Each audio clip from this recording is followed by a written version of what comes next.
Thank you, Mr. Speaker. Mr. Speaker, for some months now, this government has concentrated heavily on fintech, which we in the opposition have generally supported. But at the same time, they've made many public statements about various MOUs that they've signed earlier and issued a license under the Companies Amendment Act, Section 4AA, for a non-Bermudian company arbitrate to buy Bermudian land. Mr. Speaker, many, including myself, have asked questions about the MOUs and, of course, more recently, the proposed business operations of arbitrate, which in many cases have been shrouded in secrecy by the principals.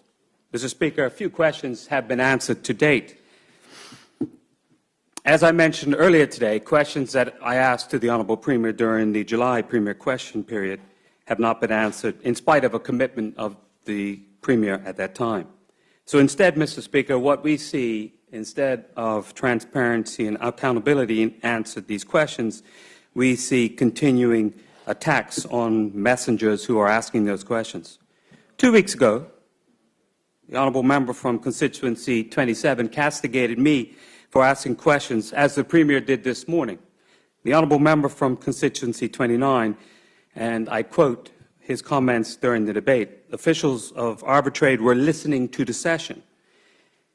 The Honourable Member made what I thought was a good offer at the time. He offered to contact them and arrange for me to communicate with them, but this did not come to fruition, as the Minister said in an email exchange, and I will quote, "Due to your actions," referring to me, Mr. Speaker, over the past several months, they think talking to you would be worth zero.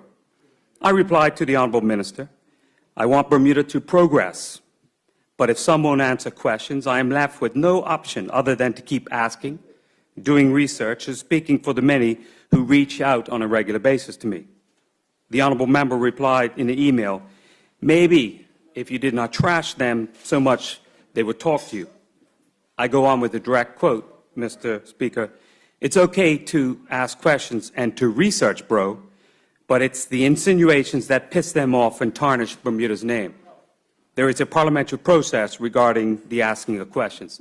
Those are the ends of the direct quotes in the email. Mr. Speaker, you can't make this type of stuff up. Yes, as a member who has served in this honourable chamber for a number of years, I'm well aware of the parliamentary process for asking questions. Indeed, as I have already explained, this was done and the questions weren't answered. In spite of the commitment, Mr. Chair, to date, this has not been followed up on. Simple questions, Mr. Chair, which I think bear repeating. The Honourable Premier tweeted about a meeting that he had with Arbitrade. I believe it was on May 31st, that he had met with officials of the company during which they had demonstrated their cryptocurrency platform and, I quote, explained plans to create more job opportunities in Bermuda for Bermudians. Mr. Chair, in my view, the question was quite simple. Who made up the Arbitrate team that demonstrated that platform and who was a local contact? At the time, the Premier was unwilling to answer a simple and straightforward question. He said because he wanted to make sure that he got all the names correct, and I accepted that.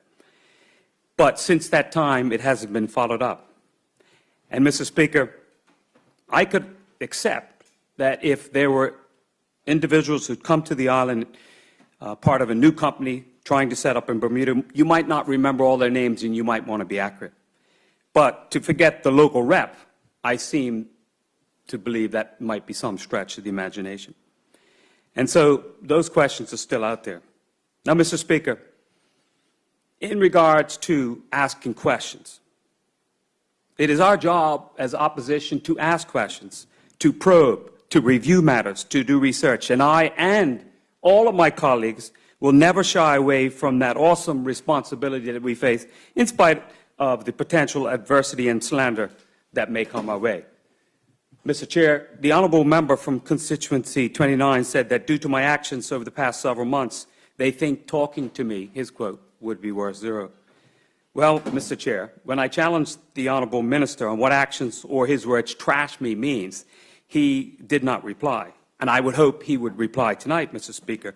But I don't believe there's anything of substance in there, because simply asking questions is appropriate.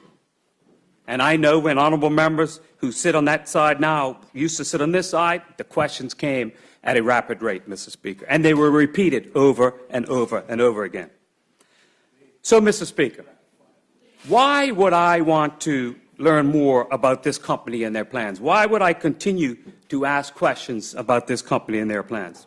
Well, Mr. Speaker, Mr. Chairman, it is a fact that over 90% of initial coin offerings fail.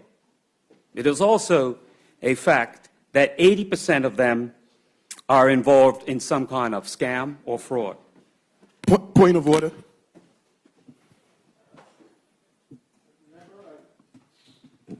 The chair recognizes the member from 14. What is your point of order, sir? That the member is misleading the House. It is incorrect that that percentage of ICUs are frauds, and if he can, the member cite his source. Thank you. Yes, Mr. Chairman, I'll cite my source. It's a status group that does research, and they're very well researched in it. I'm happy to provide the information to the honourable member when I. The honourable member from constituency 29 says the lunatic. No, I don't know who the lunatic you're referring to is, but I think the Status Corporation would have something to say about that, Mr. Speaker. So, honourable members, if they are so sensitive about these information, it might make sense to sit and listen and then reply in their own time, Mr. Chairman, because this is not a good track record. This is not a good track record. Well-meaning investors, Mr. Chairman, I think you would agree, need to be protected. Well-meaning investors need to be protected by some of these schemes that are nothing more than a pump and dump, which our history has shown don't end up well for people. And in addition, Mr. Chairman, as the Honourable Premier and the Honourable Minister of National Security, who have traveled extensively, will know, it's important that at all times we protect our hard-earned reputation and the constant oversight that we will continue to get from all over the globe. We need to protect our reputation, and we cannot afford to get involved in any business that would cast an unwarranted spotlight on what we do here. So yes, Mr. Chairman, I will stand and continue to ask questions for full disclosure, transparency, and accountability. And that's why I ask questions today, and that's why we'll continue to ask questions.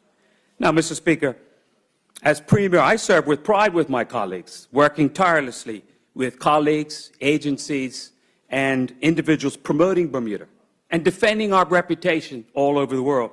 And that hasn't changed with the current government. They've been working assiduously to bring business and opportunity to Bermuda. And that hard work is rewarding when you get to meet good people and you provide opportunity and have success in what you want to do. So against that backdrop, Mr. Speaker, as the chair's left and the speaker's come back in, the last thing I want, or anyone wants, is to lose opportunity. However, Mr. Speaker, we must never compromise our values, and we must never compromise the need to stand with good relationships that we've built through time. Every new opportunity must be thoroughly scrutinized to make sure it is good for our island and our people. Mr. Speaker, if those wanting to do business in Bermuda are not up to facing the sunshine of public scrutiny, then we must question why they would not want to ask those questions. Now, before I go on to some more questions about this subject, let me say, Mr. Speaker, if I get something wrong, I'll be the first to admit it. But you have to ask questions in order to learn and in order to move forward. And asking questions and getting answers is the most important part of us making progress together. So, Mr. Speaker, as time marches on and more of those self-imposed deadlines by arbitrator are not met, the land in the building was sold to an Auburn meeting company. Hold on, we take a point of order. The honourable member is insinuating imputing improper motives regarding arbitrator. How does he define that they're not meeting certain deadlines? Thank you. Continue. Mr. Chair, that's not impugning any improper motives by members. They committed to deadlines and they haven't followed through. I'm happy to talk to the honourable member in more detail, but I'm using up my time here, Mr. Chair, and I'm not going to be sidelined by various interpolations or meaningless points of order. They have had timelines which they have changed. Timelines, for example, simple things about putting a website up that people can look to that's been pushed back from day to day to day. And I'll get into it. I'll ask you some questions. So, as time marches on, this company, say they have title to 395,000 kgs of gold, valued at $15 billion, Mr. Speaker, and they've had an audit done, but can't provide any backing of the claims. How was that gold purchased? How did they procure that gold? They claims that the honourable member who likes to interpolate comes up with childish comments. He'll have his chance to speak. These are serious questions. Speak to the chair. Speak to the chair. They claim they have plans to store the gold on the island. Well, how will this be done? What costs will be involved?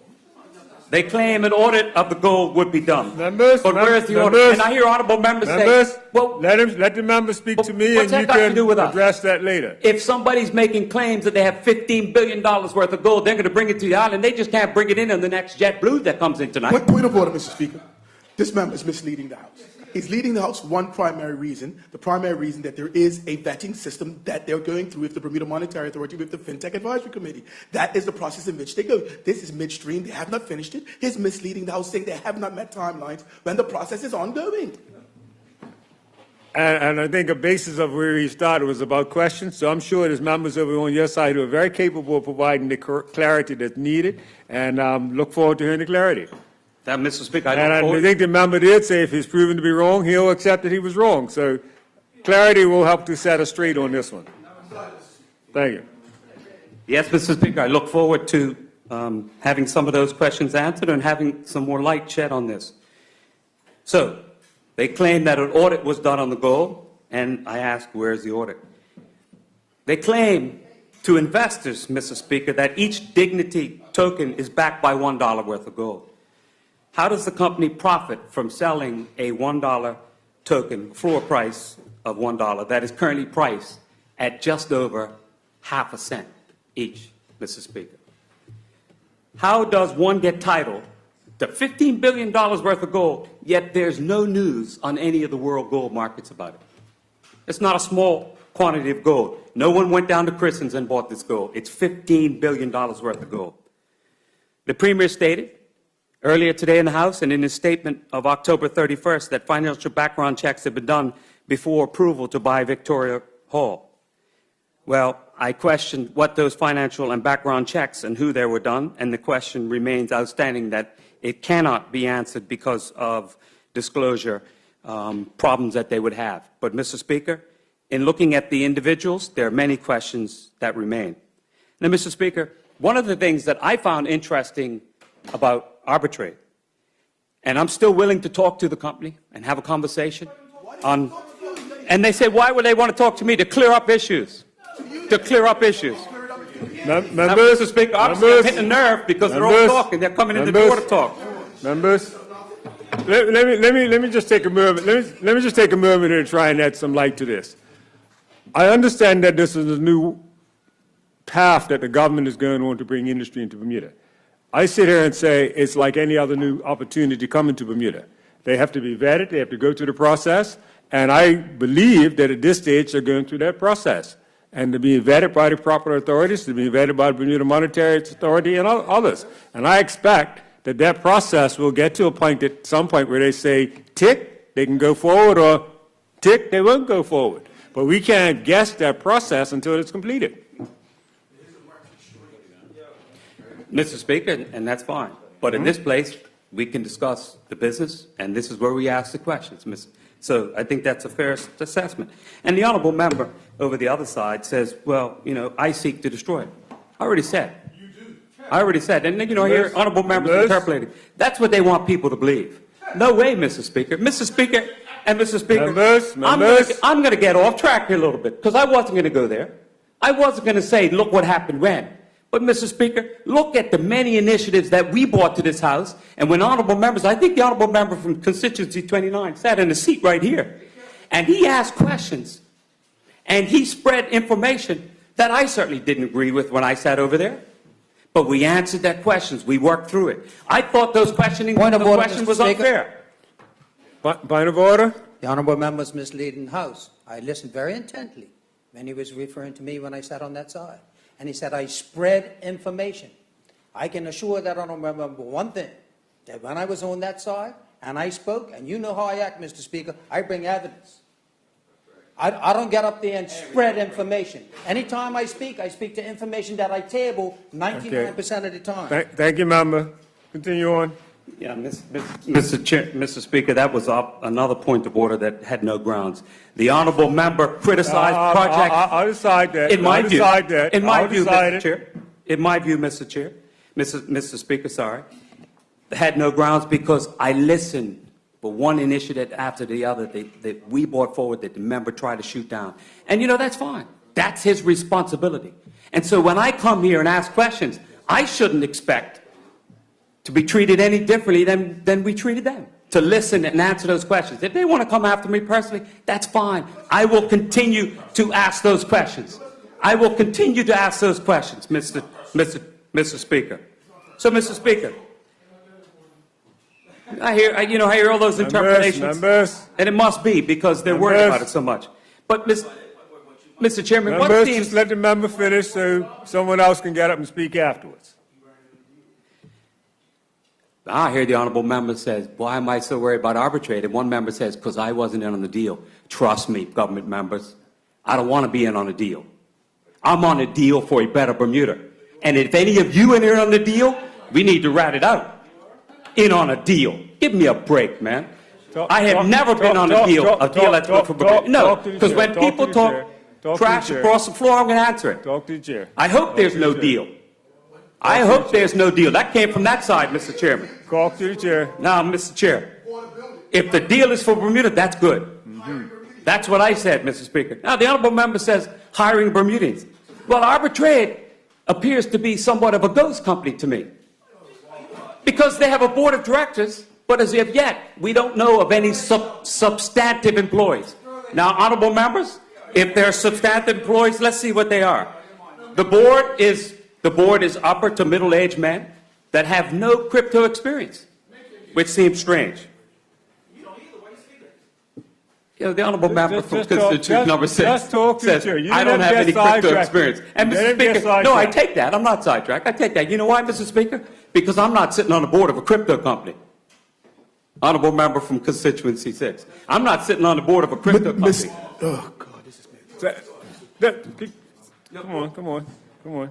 No, thank you, Mr. Speaker. I guess the point of order has changed. Come on. So I'll go on with the questions, Mr. Speaker. What happens if Victoria Hall, if the company is not given a license by the BMA? I asked earlier who purchased the building, and I think it's appropriate to know where the funds came from, because are the tokens being used to fund development and operating expenses, Mr. Speaker? How much money has been raised through these token sales? How much private money has the company raised? How many tokens has the company sold to date? Mr. Speaker? Mr. Speaker? Mr. Speaker, Let me address. Wait. Honourable member from constituency 6. Members, everybody take your seat. Take your seat. I've tried to say to each member that this has two sides to it.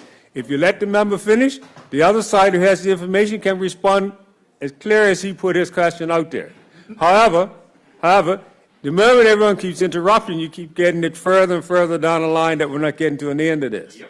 And the side conversations that are coming across need to make sure they're parliamentary, because if they're not parliamentary, the members expressing it like that are going to find themselves outside of this chamber. It's the last day, almost.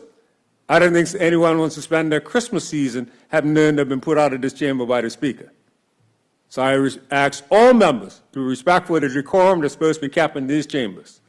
Everyone will have a chance to speak. We're early tonight, almost to adjourn. If each of you want to speak, we have time for each of you to speak tonight, keeping in mind that we'll still like to get out pretty reasonably this evening. So I'm not encouraging you all to have to speak. Member, you got a few minutes left. Mr. Speaker, I would like to highlight my point of order. My point of order is that the member is misleading the House. Okay. Point of order, Mayor. I took a minute of your time just now. I'll allow you 1 minute. Thank you, Mr. Speaker. But first, I want that comment by the member from constituency 6 to be withdrawn. Mr. Speaker, I want that comment withdrawn, Mr. Speaker. I stated that I wanted the decorum to be properly conducted here. I missed the full comment to the comment. There was hackling going back and forth there. I didn't know how it was totally directed, so I'm going to warn any member that I'm going to warn any member. If I catch a comment that's made directly, that's inappropriate, it will be dealt with, and that member will be asked to withdraw or be put outside of that chain down there. So I'm going to pass on this one because I missed it. But I'm setting the tone right here and now that as we go through the rest of this night, that's not going to be tolerated. You have your minute. I'll just take the 30 seconds then, Mr. Speaker, Okay. since you've been fair.